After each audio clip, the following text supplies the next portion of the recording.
안녕하세요. 오늘은 3월 12일 날마다 주께로 큐티집 44페이지입니다. 성경 본문은 구약성경 시편 126편 1절로 6절 말씀입니다. 이 말씀을 가지고 회복의 기쁨이라는 제목으로 큐티 가이드를 시작하겠습니다.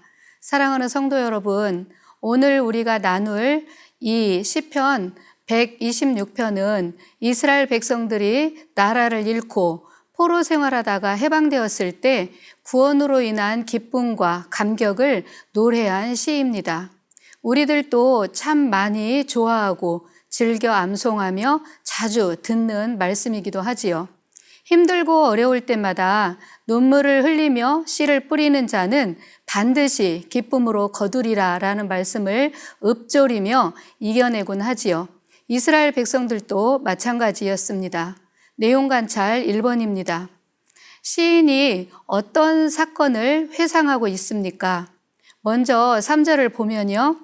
하나님께서 이스라엘 백성들에게 큰 일을 행하셔서 우리는 기쁘다라고 외치고 있는데 그 큰 일이란 무엇일까요?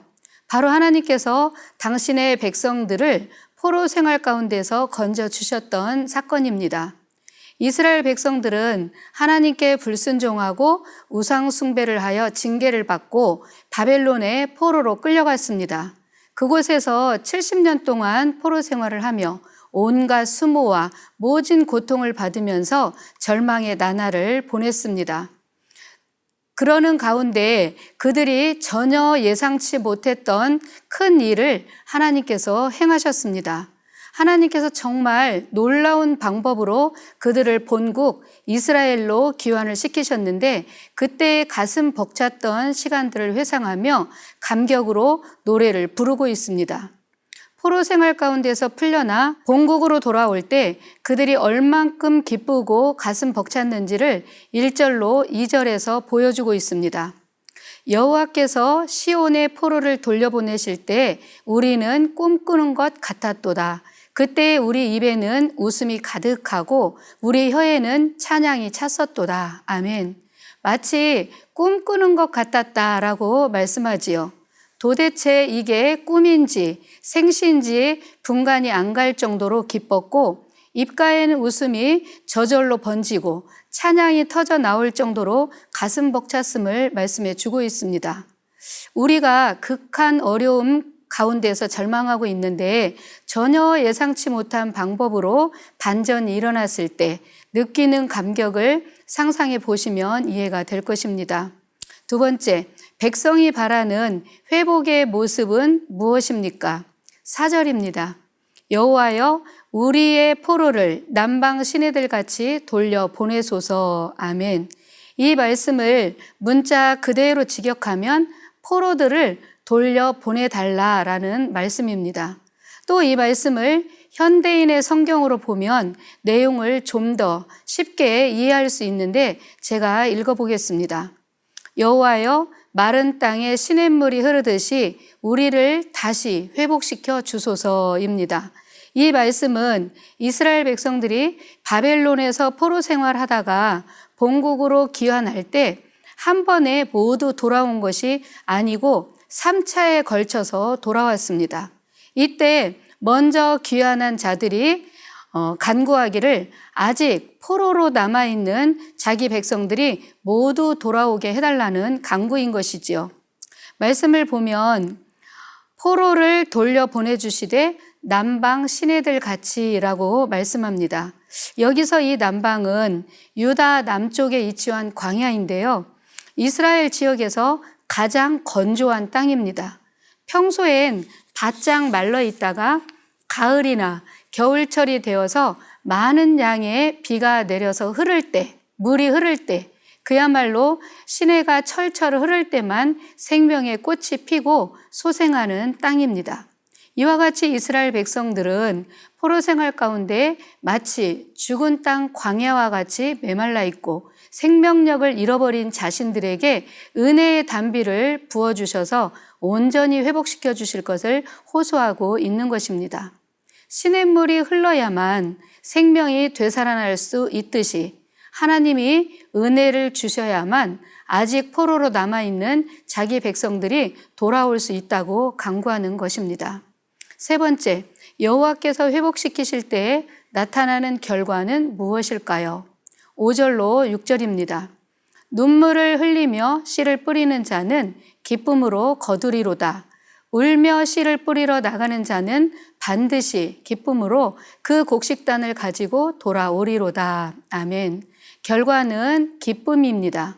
그것도 반드시 기쁨으로 거두게 된다고 확신에 찬 노래를 부르고 있습니다. 말씀에 보면 씨를 뿌리는 농부에 빗대어 설명하고 있는데요. 농부가 씨를 뿌리는데 울며 씨를 뿌린다고 하지요. 또 울며 씨를 뿌리러 나간다고 하는 것은 반복적으로 하는 행동임을 보여줍니다. 그런데 통상적으로 농부가 씨를 뿌릴 때 웬만해서는 울며 씨를 뿌리지는 않지요. 그러므로 이 말씀은 이스라엘 백성들의 현재 상황이 얼마나 힘겹고 고통스러웠는지를 잘 보여주고 있습니다. 먹을 양식이 다 떨어져서 아무리 굶는다 해도 종자씨까지 먹는 농부는 없습니다. 그야말로 양식이라고는 다 떨어져서 종자씨밖에 남아있지 않는 극한 상황 가운데서 울며 씨를 뿌리러 나갈 수밖에 없는 농부의 심정이 바로 이스라엘 백성들의 현재의 상황이었습니다. 포로 생활은 고통과 좌절, 낙심의 눈물을 흘리는 때요, 소망 없이 단조로운 일을 반복해야 하는 지루한 시기였습니다. 그러나 그들은 울면서도 부지런히 씨앗을 뿌렸고 어느덧 기쁨으로 단을 거두게 되었습니다. 사랑하는 성도 여러분, 농부가 추수할 때의 모습을 혹시 보셨는지요? 아무리 힘이 들고 이마에서는 땀방울이 뚝뚝 떨어진다 해도 추수의 기쁨과 즐거움으로 인해서 농부의 얼굴에는 웃음이 가득하고 그 얼굴은 대낮같이 환하게 빛나는 것을 볼 수 있습니다. 네 번째, 연구와 묵상입니다. 여호와께서 행하신 큰 일을 보는 자의 기도는 무엇인지 묵상해 봅시다.